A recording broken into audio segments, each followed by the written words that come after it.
mtima wa mbuye wako ukukonda iwe ndiye wakuona wopilira mtima wa mbuye wako ukukonda iwe ndiye wakuona.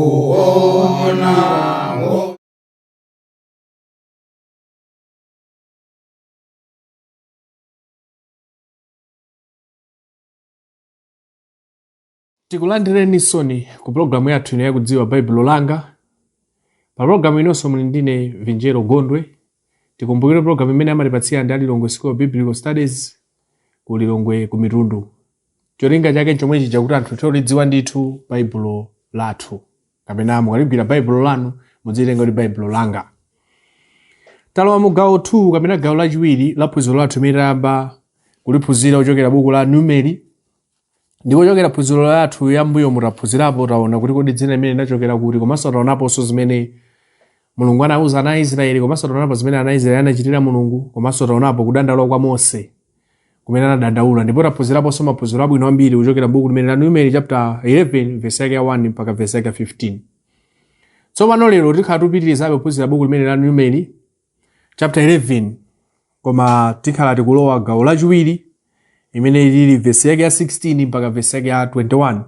Pamenenso tioneponso maphunziro abwino, komanso tionaponso zimene zinachitika pamene ana Israeli ali nakali pa ulendo ochoka ku dziko la Egypt kupita ku dziko la malonjezano la Kanaani. Monga taona muja mu chapter 11 verse 1 mpaka 15, Mose pamene amadandaulira Mulungu akudandaulira kunena kuti ntchito yamuchulukira ana Israeli, mavuto awo ndi ambiri. Mose mpano mupempha Mulungu kuti ngati kotheka mulole kuti afe kuti akapeze mpumulo. Iye maganizo ake amaganiza motero Mose. Ne pamene anadandaula zimenezozo tionere tsopano mu chapter 11 verse 16 mpaka 21 tiona Mulungu tsopano akufuna apereke yankho kwa Mose ameneyi kuti kodi malingana ndi dandaulo lake Mulungu amuyankha motani. So tikuona mu mavesi amene tipezamo yankho la dandaulo lake limene anadandaula kwa Mulungu, ndipo Mulungu akumupatsa yankho. Tudziwa kutsogolera anthu a Mulungu si chinthu chophweka ayi.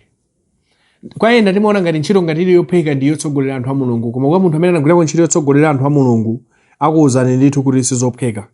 Kuti mukafunsa azibusa lero, azitsogolero osiyanasiyana mu mpingo lero, akakufotokozera ntchito imeneyi tinkaona ngati mwina ndi yophweka, koma ndi yovuta ndithu ili ndi mavuto ambiri akakutsimikizirani ndithu. Kwa munthu amene sanagwirepo akuzomona ngati ili ntchito yophweka, koma Mose tinamuona apa kutionetsani ndithu chitsanzo kuti ntchito imeneyi ndi ntchito yayikulu, si ntchito yophweka malingana ndi mmene anthu nthawi zina timaganizira.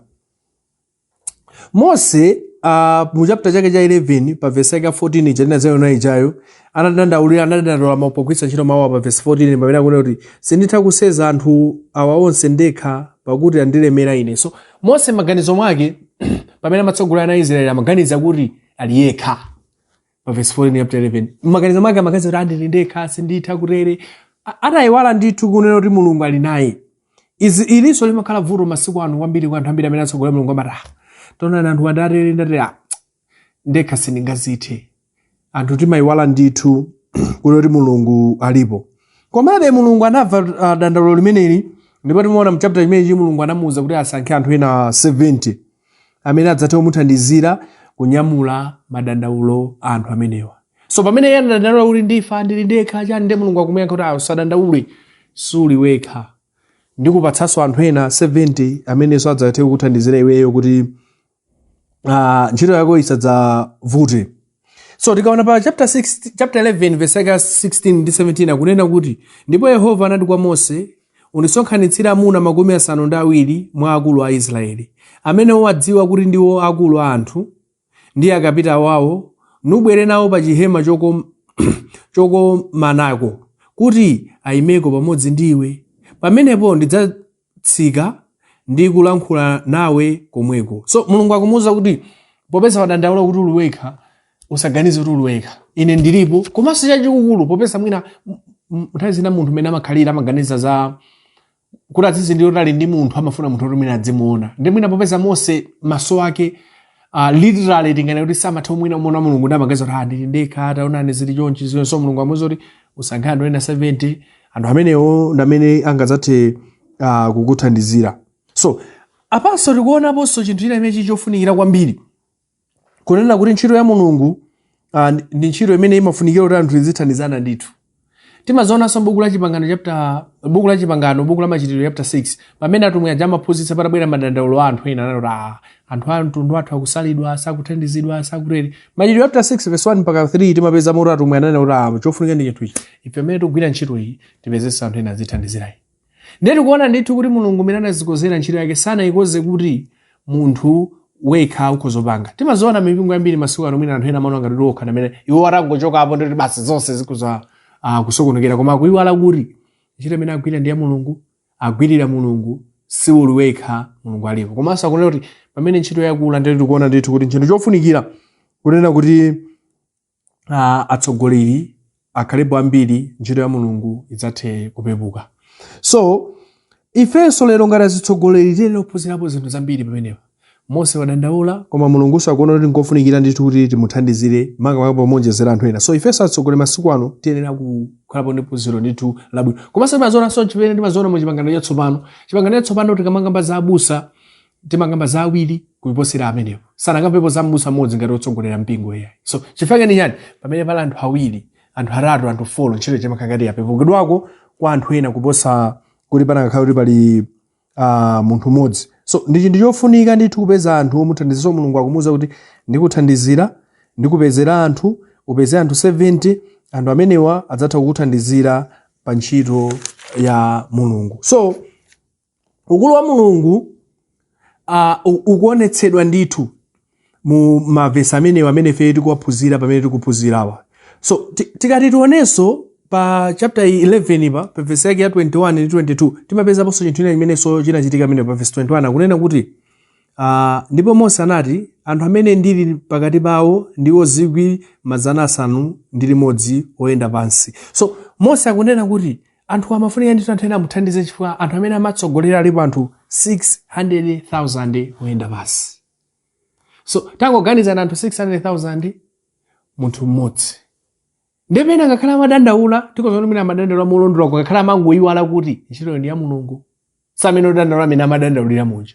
Koma bata dandaula mulungu anoti ndimupatse anthu omuthandizira. So tikupeza mulungu tsopano akumupatsa anthu omuthandizira ndipo anthu amene akumuwuza kuti awapezewo alipo anthu 70. So pa verse yake 23 mpaka na verse yake 24 timapeza ponso inthu ina tione pa verse yake 23 pamene akunena kuti ndipo Yehova anati kwa Mose kodi dzanja la mulungu lofupikira tsopano udzapenya ngati mawu anga adzakuchitira kapena iyayi. Ndipo Mose anatuluka nawuza anthu mawu a Yehova nasonkhanitsa akulu a anthu 70 nawayimika pokuzungulira pa chihema. Mose pamene amadandaula mulungu amufunsa kuti dzanja la mulungu lalifupi amafuna tanthauzo liyani. Mose maganizidwe ake anayiwala kuti agwira ntchito ya mulungu ankaona ngati mulungu sakumuthandiza pamene akumana ndi mavuto onsewa akuona ngati mulungu wamuyiwala. Ndi mulungu akufunsa kuti kodi dzanja la mulungu ndi lalifupi mukuona kuti ndi lalifupi pita kasankhe anthu 70 amene akuthandizire. So timaona tikamaphunzira paja kuti Mose tsopano anapita kukapeza anthu 70. So pamene taona pa verse yake ya musimo pamene mulungu akumfunsa za dzanja lake ngati lalifupi Mose akutsimikiza pa verse yake 24 kunena kuti siziledi choncho mene maganiza si choncho. So Mose anapita kukasankha anthu 70 aja. Anthu 70 aja kuwasankha ife yake ndi chani? Ani ndi ntchito yoti amuthandizire. Paja wadandaula tisayiwale. Ndi mulungu akunena anthu amene wakupezeka anthu amene wakuti akuthandizira. So pa verse 16 umatsika Mose tupeza tsopano kuti Mose uja atawuzidwa zimenezo ndi mulungu atamufunsa kuti dzanja lalifupi Mose ananyamukadi kupita kukasankha anthu 70 aja. Izi zimangotifananizira ndi zimene timazipeza buku la Exodo chapter chake cha 18 pa verse yake 13 mpaka 26 pamene so anasankha anthu anamuwuza so Mose zoyenera kuti atsatire asankhe anthu otani. Baibulo imatifotokozera asankhe anthu okhulupirika. So anamupatsa zoyenereza zonse kuti Mose usankhe anthu awa. Ndena paso pa verse pa Numbers pamene pa Numeri pamene akumuwuzanso kunena kuti apeze anthu 70 ora muthandizire. Ndeti Mulungu amadziwa ndithu kuti anthu amene wa Israeli ngakhale Mose aona ngati ali yekha, koma Mulungu anadziwa ndithu pali anthu ena amene akhoza wokhulupirika, akhoza kugwira ntchito yake ya Mulungu moyenerera, ngakhale Mose amaona ngati kuti iyeyo ngati munthu alipo yekha. So anthu atasankhidwa amenera kupita ku chihema. Pa verse yake 16 pamene akunena paja kuti anthu akasankhidwa apita ku chihema ya Mulungu. Chifukwa ndi chani? Tikakamba za chihema, Baibulo limafotokoza kuti kunali likasa la Mulungu. Ndiye chimene Mulungu anawuzira akapezeka kumeneko choti Mulungu akunena kuti ukasankha anthu amene wa 70 ubwere nawo pamaso panga. Cholinga chake nchani kuti abwere pamaso panga? Mose akumbukire kunena kuti sali yekha, anali kuti Mulungu sali pomwepo. Chifukwa mwina anakangosankha kumbali, Mulungu osachitira umboni posafuna kubwera kuchihema. Olo anthu ona mwina anakakhala akayikira kuti zimene I think sizingakhale kuti nzoona, munthu uyu mwina wango dzisankhira yekha. Munthu uyu mwina wangoona yekha kuti basi tisankhane anthu moteremu, wayuza njira yanji kuti asankhire anthuwa. So pa verse 17 tuwerenge pa verse 17 pamene akunena kuti pamenepo ndidzatsika ndi kulankhula nawe komweko, ndipo ndidzatengako mzimu uli mwa iwe ndi kuyika pa iwo, adzakuthandiza kuseza katundu wa anthu awa kuti usaseze wekha. So Mulungu akutsimikizira nditi kunena kuti anthu amenewa ndikufuna kuti mudzachitire umboni, adzakuthandize kuseza katundu ameneyi. Chifukwa ndi chani? Akuti uzindikire kuti soloyeka. Ndi ntchito ya Mulungu ndithu imapepuka pamene anthu ena akutithandizira. Apa Mulungu akumuwuza ndithu kuti ukasankha anthu amenewa, komanso ineyo ngati Mulungu ndili ndi umboni, ndikuchitira umboni, kapena ndidzachitira umboni kuti anthu amene asankhidwa olo Israeli yense idzaone ndithu kunena kuti anthu wadi asankhidwa ndi Mulungu. Ndiye tikamaona apa tikuona kuti anthu aja akutengedwa akupita ku chihema cha Mulungu, Mulungu akachitira umboni. Koma anthu amene ozindikira chinthu ichi, mtsogoleri anali Mose ndithu, anthu amene amuthandizira Mose. Israeli amene opereka ulemu kwa anthuwa, komanso Israeli amene opereka ulemu kwa Mose. Ndiye tikuona kuti pa verse yake 16 ndi 17 Mulungu akumuyankha Mose kunena kuti yankho lako dandaulo lako ndamva, yankho ndili usankha anthu 70 ubwere nawo pa chihema, ine ndidzachitira umboni, ndidzatengako mzimu wako kuyika mwa iwowa pofuna kuchitira umboni umenewo. Pa verse 18 mpaka 20 tsopano tiona no pali zinaso zimene zachitika pamene patipeza kuti anthu adya nyama. Ndiye tiona kuti kodi chinachitika ndi chani kuti adye nyama imeneyi chinafuna ndi chani. Pa verse 18 ndipo unene ndi anthu, mudzipatulire mawa mudzadya nyama, popeza mwalira m'makutu a Yehova ndi kuti adzatipatsa nyama ndani, popeza tinakhala bwino ku Igupto, potero Yehova adzakupatsani nyama ndipo mudzadya. Paja Mose tikumbukira anapereka madandaulo angapo. Loyamba ndala utsogoleri, lachiwiri anthu paja madandaulo kuti chani, ifewe ku Egypt timadya nyama, timadya mankhaka, maanyezi. Ndi Mulungu yankho loyamba pa dandaulo la Mose loyamba kunena kuti utsogoleri ndikupatsa anthu akuthandize 70. Chachiwiri popeza anthu amadandaulo la nyama, wauze kuti ndi apatsa nyama. Koma chimene achite akhalika iye atachita chani pa verse ya 18 akunena kuti adzipatule, mudzipatulire, like mudzikozekeretse kuti mukumana ndi Mulungu ndipo Mulungu akupatsani nyama. Ndi Mulungu akuwauza zimenezo kuti wauze anthu amenewa adzikozekeretse nyama ija amainena ija kuti amadya ku Egypt ija ndava ndi apatsa. Pamene akunena zimenezi, pamene akamba za kudzipatula tukamba kuti amene kuti adzikozekeretse popeza akakumana ndi Mulungu. Ndipo Mulungu akuti adzikozekeretse ndi kumana nawo ndi apatsa nyama imeneyi imene yakhala akuyirira kwa nthawi yayitali. Tikati tione anthu adandaula nthawi yayitali, ndi Mulungu akutsimikiza kuti zonse zimene madandaula ndikupatsani.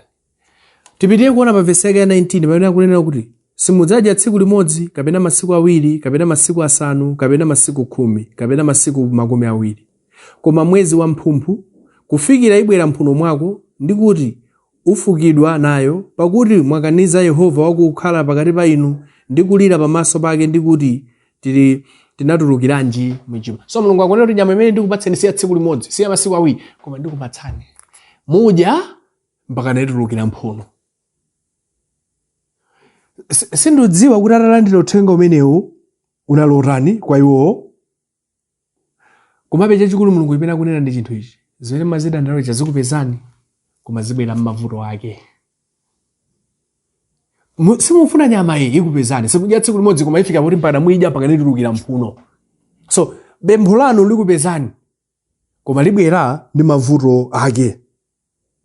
Chifukwa anthu awawa chifukwa chimafuna chinthu ichi ngakhala madandala ku Egypt kuti kunali mavuto koma tsopano pofuna nyama akuyamba kuyamikira ku Egypt. Ndipo Mulungu akuti chabwino nyama muyifuna ija ikupezani ndipo mundikumbukira inuyo kuti nyama ijayo ili morani. So tikuona pa verse imeneyo chapter 11 verse 18 19 20 akufotokoza za nyama imeneyo. Ndiye tikaona pa verse 21 mpaka na verse 25 tsopano akuwauzano za kufupika kapena kutalika kwa dzanja la Mulungu. Kuti dzanja la Mulungu silili choncho dikirani ndikuwuzeni. So pa verse ya 21 akufotokoza izi. Akunena kuti ndipo Mose anati anthu amene ndili pakati pawo ndiwo 500 oyenda pansi, ndipo inu mwanena ndidzawapatsa nyama kuti adye mwezi wamphumphu. Pa verse 22 kuti adzawaphera magulu ankhosa ndi ng'ombe kuwakwanira, kapena kodi nsomba zonse za nyanja zidzawasonkhanira pamodzi kuwakwanira. Ndi Mose atawuzidwa zimenezi kuti anthu okawuze kuti ndapatsa nyama mwezi wonse, Mose anakhala ndi maso kuti angaphere nkhosa kuti angadya anthu onsewa ndani, nanga nsomba kuti tikagwira za nyanja zonse kuti anthu onsewa adye. Chifukwa Mose amati akaona ali ndi anthu angati 600,000 ndiyani amati akatembenukira uku kudzatembenukira uku kuona anthu amene alina kuti alandire nyama 600,000. Ndi Mose anaona izi zingatheke anthu 600,000 nkhosa zake zili kuti kapena ng'ombe zake zili kuti nanga nsomba zake ndiyani mukagwira za nyanja zonse kuti anthu onsewa adyero. Mose akumufunsa Mulungu mafunso ameneyo. Mulungu akumuwuza za nyama koma Mose alibe ndi mafunso ngati amene akumufunsa Mulungu. Ndipo yankha Mulungu anayankha bwino kwambiri pa verse ya 23. Ananena kuti ndipo Yehova anati kwa Mose, kodi dzanja la Mulungu lafupikira? Tsopano dzapenya ngati mawu anga adzakuchitira kapena yayi. Ndakumfunsa kuti ndamva zimene ufunsa zonse koma ufunsa kuti kodi kuona ngati dzanja la Mulungu ndi lalifupi? Akuona ngati dzanja la Mulungu silingakwanire? Zonena za Mulungu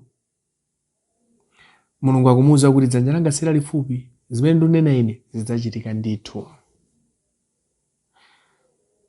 Mose mwina tintenge kuti popeza na Yesu anali munthu koma akudziwa zimene Mulungu achita. Anadutsa pakati pa nyanja powuma, madzi anayima uku, akuwapatsa mana, akuyankhula ndi mwala, madzi akutuluka.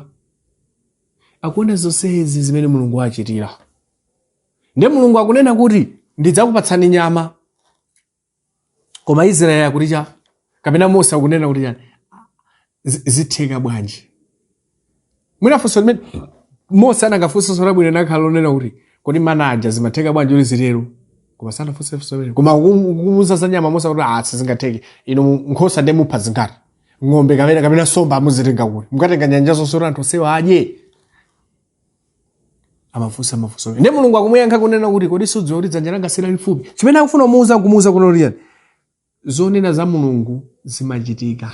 Mulungu alibe dzanja lalifupi, alibe kusathekera. Kwa Mulungu china chilichonse nkutheka. Tikaona buku la Isaiah chapter 41 verse 21 mpaka 29 komanso chapter 46 verse 8 mpaka 11 anagwiritsanso ntchito mawu amenewo zokuza dzanja lake. So chimene afuna atiuze ndi chinthu ichi. Imafika ndithu nthawi ina imene munthu umathukayikira kuti koma izizi pali munthu amene angazithe. Chifukwa Moseyo magazi ake amaona ngati yeye amene angakasakira anthu aja nyama. Mwina amaona ngati yeye amene angakapezera anthu aja nyama kapena angaphere anthu aja nyama. Koma Mulungu akumuwuza kuti dzanja langa si lalifupi, ndi dzanja lalitali. Kwa ine kulibe chosatheka, china chilichonse ndi chotheka. Ndi zimene Mulungu akumuwuza. Ndi izizi zimenera kuti Mose uja azisunge chifukwa zimene anena Mulungu zimene zitheke. Komanso Isaiah wanena kuti nyama ije zafika pano kuti pana mphuno mwa anthu achezera idzatuluka musadzadyanso tsiku limodzi chifukwa Mulungu alibe dzanja lifupi.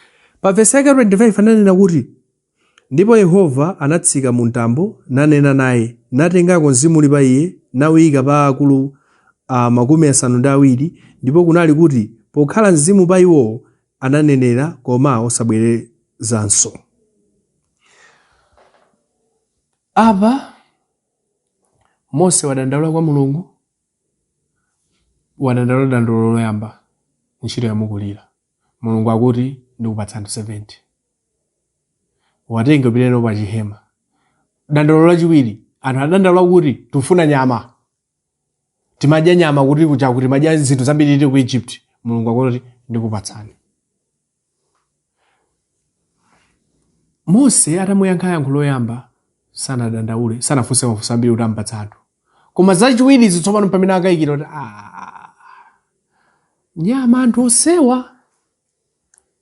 Koma Mulungu akumuyankhabe yankho limenelo kunena kuti ndidzapatsa, dzanja langa silalifupi, ine anthu amenewa ndiapatsa ndithu.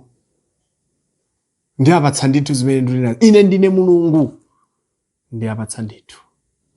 Ndiye tikuona kuti gawo limeneli tsopano pamene Israeli akudandaula, Mulungu kapena Mose so pamene akudandaula, Mulungu akutha kumupatsa yankho. Madandaulo awiri, mayankho awiri Mulungu wapereka. Ngakhalebe Mose akukayikira, akhalabe ndi mafunso, akuyiwala ukulu wa Mulungu. Kodi apaso pa gawo limeneli inu ndine tikhozophunzira yani pamene tikupitirabe kuphunzira? Pali maphunziro ambiri amene ifebe tikhozophunzira masiku ano. Phunziro loyamba ndilonera kuti tikakhala ndi vuto tizipita nalo kwa Mulungu. Nthawi zina anthu timayiwala Mulungu, timaona ngati mavuto tikuzothana nawo tokha. Koma kodi inu ndine pamene tapeza vuto timapita kwa ndani? Mose akutipatsa chitsanzo. Pamene anapeza vuto anapita kwa Mulungu. Taonani ntchito yandikulira, ndithandizeni. Mulungu akupereka yankho kumupatsa anthu ena 70. Taonani anthu akudandaula za nyama, akudandaula zimene zili ku Egypt, Mulungu akuti ndikupatsani. Ngakhale ibwere ndi mavuto ifo idzatulukira mphuno, mudzadya nthawi yonse imene mufuna inu. Kodi inu mukakhala ndi vuto mumapita nalo kwa ndani? Apa tikuona mavuto ake Mose anapita nawo kwa Mulungu. Phunziro lachiwiri limene tingaphunzirepo ndi ichi: Mulungu amayankha ndithu tikamfikira. Nthawi zina anthu ambiri timakayikira ngati mmene anakayikira Mose, kunena kuti anthu osewa 600,000 nyama yake muitenga kuti, nkhosa zake muzitenga kuti. Koma Mulungu anamuyankha kuti dzanja langa silalifupi, dzanja langa ndilalitali. Zonse zimene mudandaula apazi ndidzayankha, musadandaule. Inunso mukakhala ndi vuto kuti mapita nalo kwa Mulungu, kapena mayamba ulimbana nalo kukalika ukanikani, tsopano ndi kumaganiza Mulungu. Koma Mose anthu atamudandaulira sanazengereze, anathamangira kwa Mulungu kulamulira, ndipo Mulungu anamuyankha. Mulungu amayankha tikakhala ndi vuto. Phunziro lachitatu: tikakhala ndi vuto pa zinthu zokhudza Mulungu, tipite kwa Mulungu. Pa ntchito ya Mulungu pamakhala mavuto ambiri. Mavuto ena amakhala pakati pa ife akhristu tokha, mavuto ena amabwera ndi anthu akunja. Koma pa ntchito ya Mulungu ikakhala ndi vuto, tikumbukire kuti Mulungu ndi mwini wake. Mose anaganiza kuti ingondipani, koma Mose atapita mavuto kwa Mulungu, Mulungu anati dzanja langa silalifupi, ndikuthandiza. Kodi inu mukakumana ndi vuto pa ntchito ya Mulungu, timaona ngati tikuzothana nazo tokha kapena timapita nazo kwa Mulungu? Ndi chofunikira pamene mkhristu wakumana ndi vuto akumbukire kupemphera kwa Mulungu, chifukwa Mulungu amayankha mavuto athu, makamaka akakhalanso mavuto apa ntchito yake. Phunziro lachifolo limene tingaphunzirepo ndili: ifeyo pamene anthu tili atsogoleri tizindikire kuti ndi chofunikira kuti ntchito ya Mulungu tisakhale ndi mtima kuti tigwire tokha. Mose Mulungu anamusankha yekha, anali yekha ndithu, koma ntchito itakula Mulungu anafunikira kusankha anthu ena. Pala anthu ambiri amene timagwira ntchito ya Mulungu koma tili ndi mtima kuti ntchito imene tikuzogwira ndekha. Ndi ukakumana ndi vuto umaonanso ngati uli wekha. pamene kugwira ndi anthu ena amene aloyenera ali nzoyenezo lagwire ntchito ya Mulungu, pakakhala vuto suziona ngati uliwekha. Machitidwe chapter 14 verse 23 Paulo anafotokozaponso pamenepo mama kapa amene amafotokoza zokhudza abusa. Mlembi wa buku la machitidwe Luka of course koma akamba za Paulo amene amafotokoza zokhudza abusa. Baibulo imagwiritsa ntchito mawu oti abusa ambiri kuposera awiri kapena kuyambira awiri osati mmodzi. Chifukwa chake ndi chani? Zimathandizira. Wina amagwira kumbali ina, wina samagwira kumbali ina. Neni ndi yofunikira kwambiri kuti ntchito ya Mulungu tisakhale ndi mtima tikuzogwira tokha. Ngati pala zathu amene ali zoyenereza tidalole tithandizire kuti ntchito ya Mulungu isativute. Mulungu anamauza kuti ndamva dandaulo lako ulipo diweka. Sindonjezera mmodzi, sindonjezera awiri, koma 70. Kuti ntchito impakane ipepuke ndithu pamaso pako. Chinanso chimene tingaphunzirepo ndi chinthu ichi, tithokoze pa zinthu zimene Mulungu amatichitira. Israeli anayiwala kuthokoza Mulungu kuti wachotsa ku ukapolo. Koma chimene amakumbukira ncha, ngakhale matichotsa ukapolo koma uja timadya bwino. Nthawi zina anthu timayiwala kuthokoza Mulungu pa zabwino zimene amatichita. Timangomuloza chala Mulungu popeza pali zovuta zina. Koma kuyiwala kumuthokoza Mulungu pa zabwino zimene amatichitira. Kodi mukakhala mumuthokoza Mulungu pa zabwino zimene amatichitira? Kapena nthawi yayitali mmakhala kukumbukira zoyipa zimene mwakumana nazo kuti Mulungu akuyiwalani? Israeli nthawi magazi Mulungu atiwala, taona ndungodya mana wa mtima wathu, moyo wathu wapha, zinthu siziyenda bwana ndikuja timadya izi timadya izi. Kodi inuyo Mulungu mmamukumbukira chotani? Kodi mmathokoza Mulungu pa zomwe amakuchitirani, pa zimene amakupatsani? Kapena mmangofuna Mulungu, mmangomuloza chala Mulungu fori mwakumana nazo zinthu zina zovuta? Phunziro lathu lomaliza limene tingaphunzirepo ndi nthawi zambiri moyo wathu timafuna zinthu zimene tilibe kapena zoti sitingakhale nazonso nthawi zina. Pala anthu ambiri masiku ano amene chifukwa choti afunitsitsa zinthu zina zimene ena ali nazo ziwapangitsa iwonso kuti akhale ndi mtima olakwika. Israeli apa chinamuvuta chinthu ichi. Kodi muchipululu anyeza anakadzala kuti pamene anthu ali pa ulendo? Nkhaka anakazidzala kuti? Anakazipeza kuti? Amakumbukira uko. Tilipo anthu ambiri so masiku ano tili ngati Israeli ameneyi, amene mu nthawi imene tili momwe tiyamike zimene tili nazo, koma timafuna zinthu zomwe tilibe. Basi china chiyonse chili ndi nthawi yake. China chiyonse Mulungu amapereka pa nthawi yake. Pala anthu ambiri amene timafuna zinthu pa nthawi yoti si yake.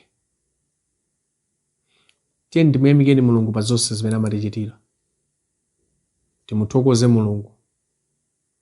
Koma tisamangoganiza kumuloza chala Mulungu popeza tikumana ndi mavuto.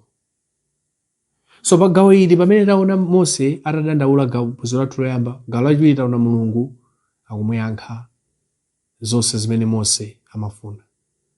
Amupatsa anthu 70 komanso ayankha Israeli kuti nyama adya ndithu ngakhale bwere ndi mavuto ake.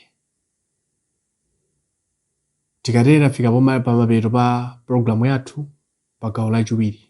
Pa programu yathu ino Kudziwa Baibulo Langa. Mulali ndine m'bale wanu Vinjero Gondwe.